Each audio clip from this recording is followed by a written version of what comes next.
Kawaki seems to have reached the maximum capacities of his strength. His dojutsu is complete and he has unlocked the true essence of karma. But what if I told you there was actually another awakening that is coming that will put him on a level of an otsutsuki god? You probably wouldn't believe me, but I'm going to prove to you why this awakening makes so much sense narratively and when exactly it's going to come. So first of all, let's discuss the conditions for this power up to even occur. So we all know that Boruto is a prodigy. He's going to be the first to fully master his karma, and he's also going to master all form of jutsu, taijutsu or kenjutsu, or just any kind of fighting style in the entire series. As the likelihood is, he's just going to be the best at all of them. But not only that, Boruto has those nutty otsutsuki genetics which are coursing through his veins.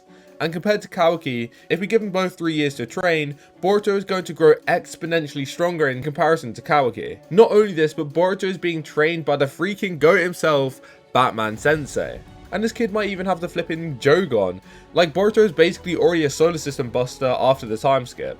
And Kawaki is kind of capped at the power level of Isshiki, who is far inferior to Shibai and Barrier Mode. And Kawaki might even be capped at a level below Boruto and Daemon. Kawaki is not a prodigy, and he has no real shinobi lineage, unlike Boruto, who is the son of Naruto, the guy who basically has infinite chakra, and also a descendant of the Hyuga, one of the most deadly clans in the entire series. So needless to say, Kawaki at base level is just another Isshiki, which Code stated when seeing his version 2 of the karma. But due to Kawaki being so underwhelming when it comes to potential, if he wants to come even close to rivaling the power of Boruto, then there needs to be another underlying ability that he has access to. And this is going to come in the form of Karma V3. I'll get into what I think this version 3 of the Karma's abilities will be, and how exactly it ties into the story, but before I do all that, if you guys haven't already, please consider subscribing if you are enjoying my content at the moment.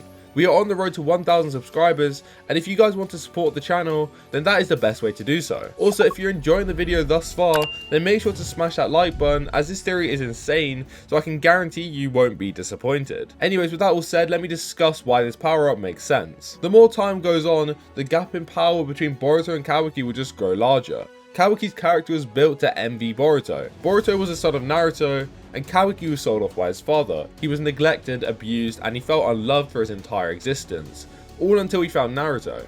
And Naruto made him feel that love that he desired for the entirety of his life. He felt welcomed into a home and accepted. His torture had come to an end, and to Kawaki, he felt empty without Naruto. Yet Naruto was still not his true father, and he knew deep down that Naruto's love for Boruto far exceeded that of his love for Kawaki. That sparked a fire or a rage in Kawaki. He wanted to be the true son of Naruto, and he didn't want to be some outsider in which nobody trusted. Hence what ignited Omnipotence, a god-given shinjutsu which all derived from Kawaki's desire for acceptance.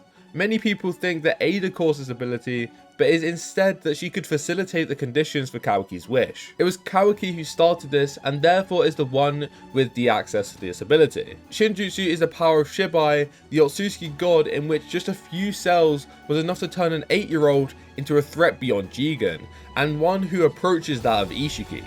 So this is why Kawaki's new form makes so much sense. We saw what happened when he wished for Boruto and him to switch places, so if he saw how much stronger Boruto was in comparison to him, it would again ignite this desire for strength like we saw when he lost his karma. The entire reason that Kawaki's karma activated or re-imbued itself was that want for power. These are the conditions which need to be met for Kawaki to awaken in version 3 of the karma, and the difference between version 2 and version 3 will be immense. And the reason is the difference will be Shinjutsu. Isshiki himself was not at a point of otsutsuki godhood, and subsequently did not have access to this broken technique, but Kawaki is different.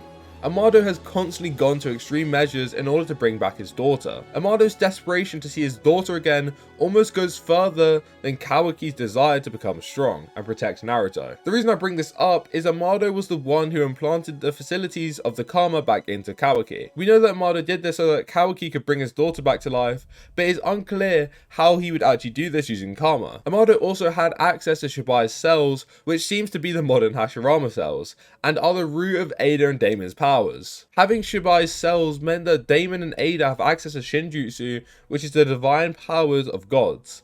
Hence why Ada is able to rewrite history and Daemon can reflect attacks or killing intent. These obviously are unnatural abilities, but Amado did all of this because Ishiki or Jigen was supposed to do something for Amado once he allowed them to revive Ishiki. This obviously being reviving his dead daughter. But obviously this didn't go to plan, but as Code said, Amado is creating a second Ishiki in order to fulfill his wish. It seems as though Ishiki had the ability to bring back the dead, and I see Anime Balls Deep talk about this a lot, and the mythology behind Ishiki is actually he has this hammer which grants wishes. But most of us are under the assumption that Kawaki's at full power right now. But if this was the case, then Amado would surely use Kawaki to revive his daughter in this state, but clearly he hasn't done that as of yet. So hence why there has to be another stage in Kawaki's karma, or another power up which involves Shibai's cells. Because Amado otherwise would threaten to shut down Kawaki using that command word if Kawaki didn't do as he asked. So using that logic, Kawaki almost has to have a stage 3 of a karma. But I think the reason Amado has not got Kawaki to revive his daughter is because when he was explaining the conditions for his daughter to be brought back, there was a lot of talk about shinjutsu, and currently Kawaki does not have the ability to bring back Amado's daughter as his karma isn't in its final stage. Hence why there will be another stage in this karma, and this final stage will grant Kawaki with the ability of shinjutsu and karmic resurrection. And this awakening will come at a time where he needs strength most, which will be when he loses his fight to Boruto. What will make this power up so broken is the fact that Kawaki will have access to shinjutsu, the most broken abilities in the entire series.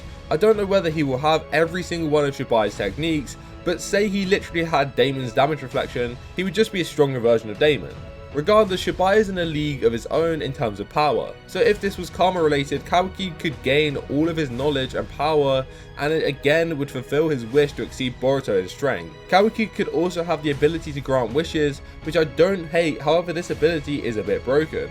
And perhaps Kawaki has to physically be able to carry out a wish for it to happen.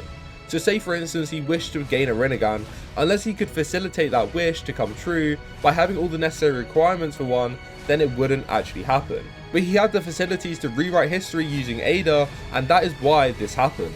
And basically the reason this will be so broken is because he will be able to bring out the abilities in people that they didn't even realize they had access to. Anyways, let's move on to what Omnipotence actually is. So there are 3 versions of the Omnis, that being Omnipresence, Omnipotence, and Omniscience. And 3 people who we know have been tested on by Amado are Code, Ada, and Kawaki.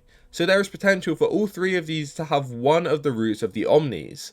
And when I say Omnis, I'm not referring to the Omnitrix. Instead, these 3 powers are that of a god. But I guess we could consider Ben 10 a god at this point. But a god is an all-powerful, all-knowing entity, which in this story would have been the Otsutsuki god, Shibai. Assuming these 3 have parts of Shibai's genes engraved into them, Amado likely separated each of these Omnis into each of these characters. As if you put all of them into like Kawaki for instance, it would be too obvious that their power far exceeded Ishiki. And obviously Jigen would feel threatened and tell Amado to put limiters like he did with Code. So Ada has Omniscience because of her Senrigan. This allows her to see everything ongoing, even as well as the ability to see everything that has happened during her lifetime. I'm sure we can all agree this power would be considered being all-knowing. Code has Omnipresence. His claw marks without limiters seem infinite. The limiters were put on him because without, the Omnipresence is so strong that it seemed to be like a godlike power, and once again Jigen felt threatened and Amado was forced to put limiters on this godly power. Code with the claw marks is the embodiment of being everywhere, and hence why this power has to be Omnipresence. It was also stated by Amado that these claw marks were actually Shinjutsu and one of Shibai's abilities. Obviously we know that Shinjutsu is a god-given power, and hence why Omnipresence is clearly showing in this ability, and hence why it required Shibai's cells to bring about this ability in Code. And finally we have Kawaki with Omnipotence. It would make Kawaki a monster with crazy power, and we can already see this with Kawaki being by far the strongest out of these 3. But the powers of Omnipotence are unclear, and if Kawaki can use this at will, it would be interesting to see where Kishimoto goes with this power, as there truly is infinite possibilities.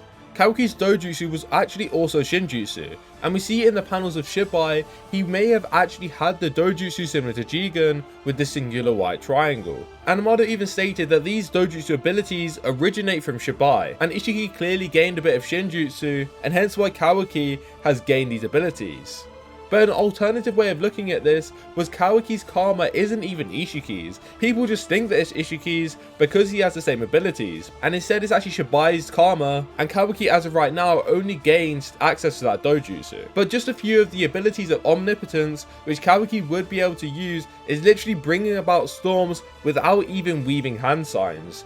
It would seem that the omnipotence power of Shibai is not only Kawaki's dojutsu, but also the ability to control nature, to bring about thunderbolts out of just anger, something which mere humans would have no chance of completing. But because Shibai had been through so many karmic resurrections and eaten so many chakra fruits, he was able to harness god-given powers. But what is interesting is Momoshiki has an understanding of all shinjutsu and subsequently should be able to explain the extent of Kawaki's power to Boruto if Kawaki was to undergo such a power-up. Anyways, leave your thoughts on what this omnipotence power will actually be, as we've already seen a full extent of omnipresence and omniscience. If you did enjoy this theory and want to support the channel, then make sure to like this video so it gets pushed out to more people. Also, if you are enjoying my manga content at the moment, then make sure to subscribe, as it helps me know that you guys are enjoying the content, and it motivates me to put out more of these kind of videos. But with that all said, I will see you all in the next one. Goodbye.